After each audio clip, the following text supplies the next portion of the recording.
Hi. My name is Vincent Palermo. I'm 64 years old, and I grew up in New York in Brooklyn in an Italian neighborhood. I went to Queen of the Most for Holy Rosary Catholic Grammar School and Zavarian Prep Catholic High School. It was a great time to grow up in New York. Me and all my friends would play stickball and baseball for as long as the weather would hold up. I was a really, really good ball player. Every Sunday, I would go to church with my father and my mother, and after Mass, we would go to my grandfather Dominic's bakery, and we would get all the best jelly donuts and crumb cake that there was in the world. I mean, as much as we wanted, and always fresh out of the oven. Now, most of my friends were Italian, except for a few Jewish and Irish kids in the neighborhood. We would all play sports and play games together. We were World War II babies, so a lot of the games we played were war games, based on films we had seen. And I remember we had this one game we played called Comrade. It was a little like hide and seek, except it was about Nazis looking for Jews. Ricky Balaga, who was Jewish, would go hide, and we would go look for him, find him, and interrogate him, and torture him, for military secrets. No one got hurt. We all laughed. I mean, after all, we were American, and we had put Hitler out of business in World War II. As a teenager, I was first team all-city shortstop in baseball, and I had the high school sweetheart, and she was the beauty. Her name was Janet Murphy. She had the most beautiful brown eyes, and she had a smile that made my world perfect. The 60s were also happening, and the music was just so great. I mean, we would smoke pot and we would listen to Sgt. Pepper's Lonely Hearts Club Band. And on the weekends, we would drop acid, LSD, you know what that is? And then we would go into the village in the city. We'd go to places like the Fillmore East, Gillette Circus, and we'd watch groups like Jimi Hendrix, The Who, The Cream, Creedence Clearwater Revival. I mean, we saw everybody. I mean, it was like the beginning of a whole new world for me. Well, that summer everything changed, and my life would never be the same. One Sunday, I went over to my Aunt Ellen's house for lunch with my parents. After lunch, Aunt Ellen pulls me into the foyer of her house and she says, "Vincent, you're 18 now. You're a grown man. I have something I have to tell you. You're Jewish." What? "You're Jewish." "What do you mean I'm Jewish? My name is Vincent Palermo. I went to Catholic grammar school and Catholic high school. What are you talking about? I'm Jewish." "You're Jewish. Go see your grandpa." She turned on a dime and she walked away. Well, sure enough, my Aunt Ellen was telling the truth. I went to see my grandfather, and he told me that in Italy there was this town called Palermo, and that's where we were from. And in 1940, Mussolini had ordered the expulsion of all Jews from Italy.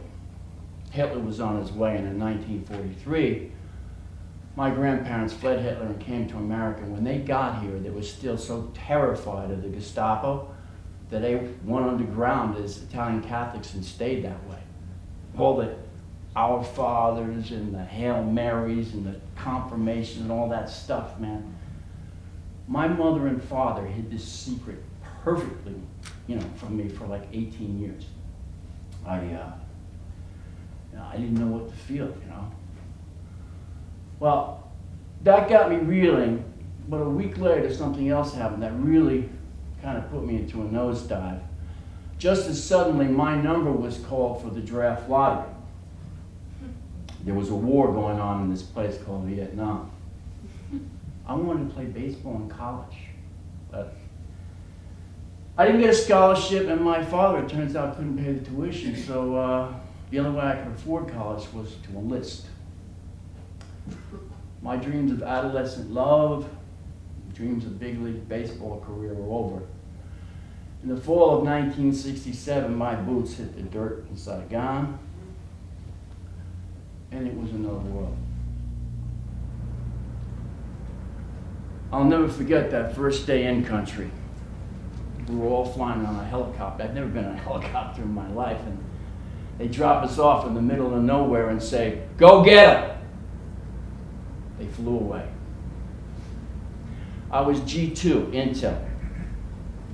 Find the enemy. That was my job. Where was I? I felt this heat. The rain poured down, and mosquitoes and rats were everywhere. But most of all, I was scared to death. That first 1 mile walk into our base camp, knowing we were in a war zone in a foreign country, not being able to speak or understand a word of Japanese, and most of all, not really knowing why we were at war with these people. I mean, was it communism? Was it the domino theory? I mean, what have these people done to us? With every step I took, the more fearful and more lost I became, and every step took me further into that quote-unquote fog of war and further away from that summer of love back in New York. And as I was walking, I kept thinking about that game we played as kids, Comrade. This was no game. We set up base camp in a place called Tom T. We went on our first patrol. Intel. But what were we supposed to be looking for? There was no targets. There was no buildings. There was no troops. Shots would fire at us as we passed through the bush, but we could never see where they were coming from. We'd be picked off bit by bit. Just like the mosquitoes, you could never see the VC coming. This would go on for weeks on end. It was very frustrating. It was very hot. And we were tired. And then it happened. One morning we came upon a small village made of thatched bamboo huts, and first thing I remember there was a silence. I remember seeing laundry on a clothesline, slowly blowing in the breeze. I remember seeing chicken coops, urns of water, and then I remember seeing villagers, civilians, men, women, and children, in the silence, in the sun. They were just getting ready to go out to the fields.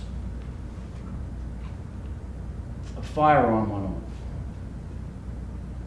M15. Our troop, of what seemed to me like just a bunch of regular guys, exploded, and we destroyed everything and everyone in our path in a matter of minutes. There was fire, there was smoke, there were screams, and there were casualties everywhere.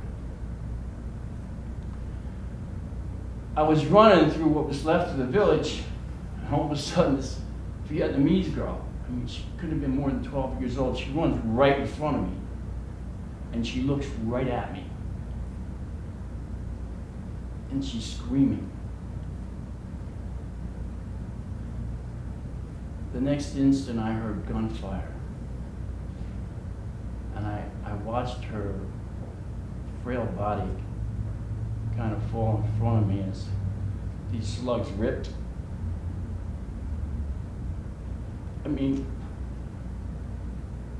the look of bewilderment on her sweet face was so, she looked right through me for one fucking horrible moment that I will always remember and always regret. This girl, this was the fucking enemy?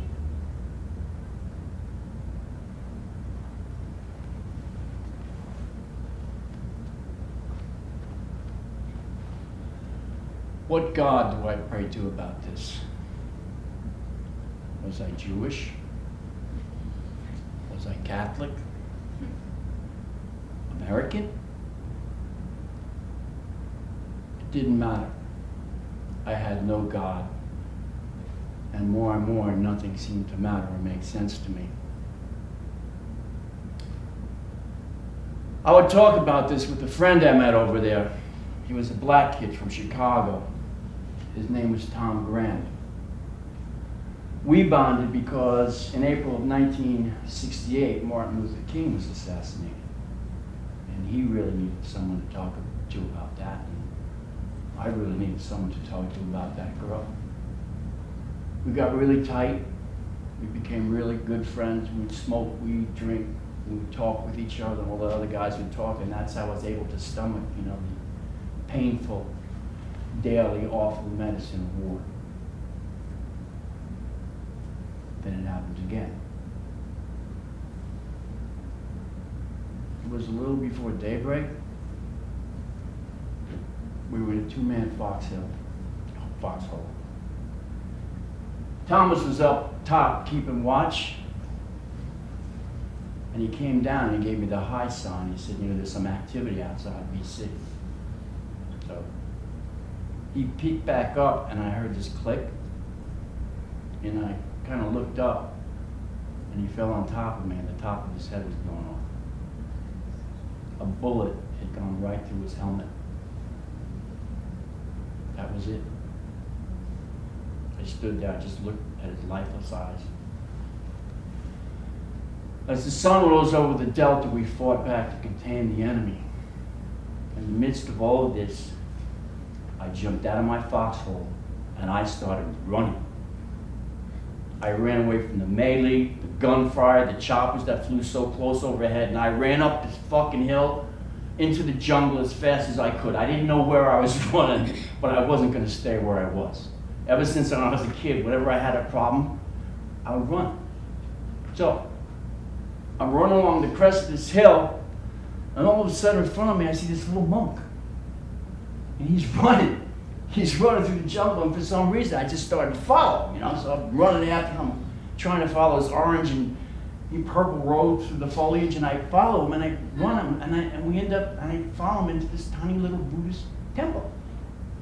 It's a little guy. Stops, turns around, and he looks at me. He tells me that if I want to come in, I got to give him my rifle. That's a big deal. Was he going to kill me with it if I gave it to him? I didn't know, and at that point, I just really didn't care. We stood there for a moment. I handed my rifle. We went inside. There was one other older monk there. He told me, sit. I did. Nobody said anything.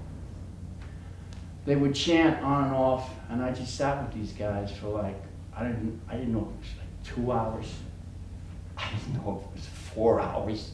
I didn't even know if it was a day.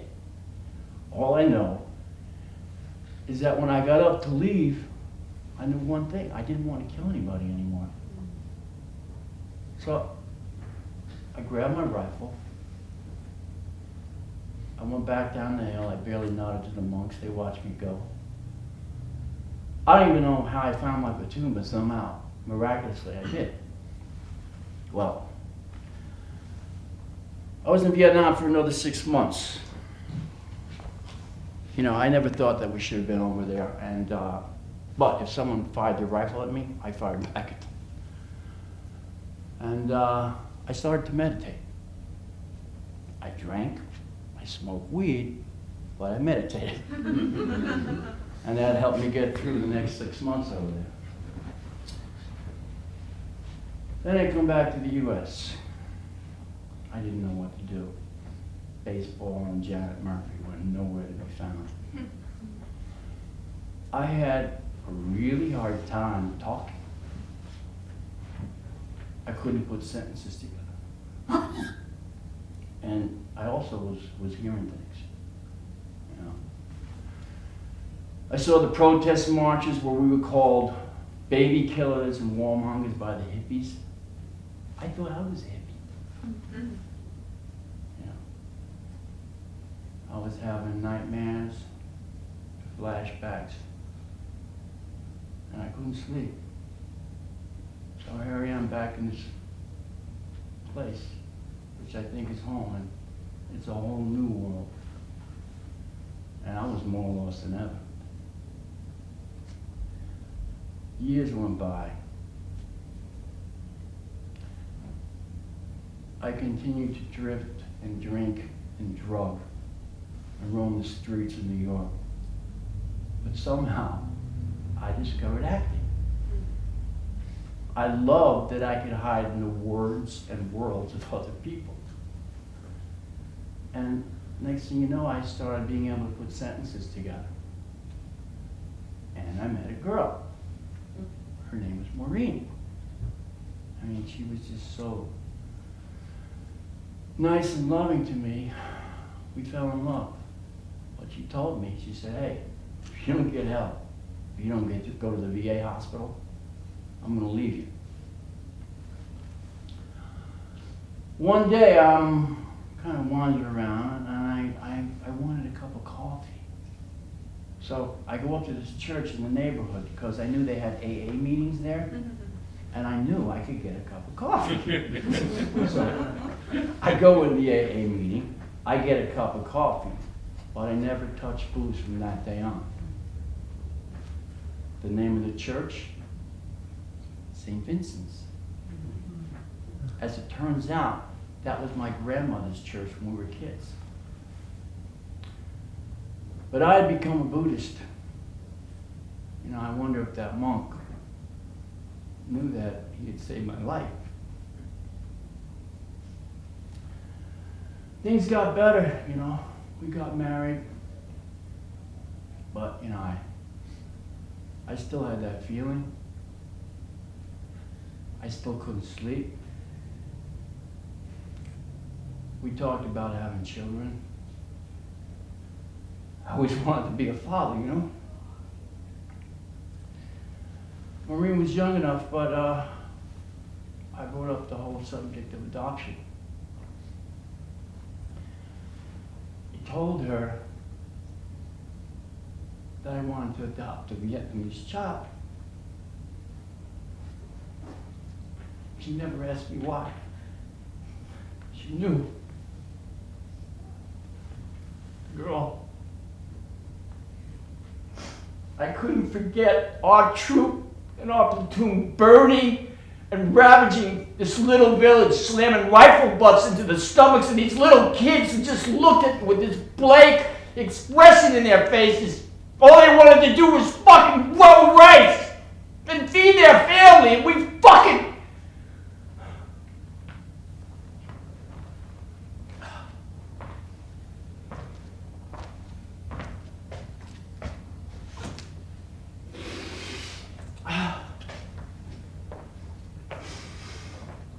After 2 long years of tedious paperwork and politics back and forth, after that, I finally went over to Vietnam and I adopted a little girl. Her name is Sunny. She's 10 years old now. All the fractured and shattered bits of my life, my dreams and my faith, they still dangle right in front of me. But life is different now. All I do is love her and protect her. And yet again, it is a different world. Peace.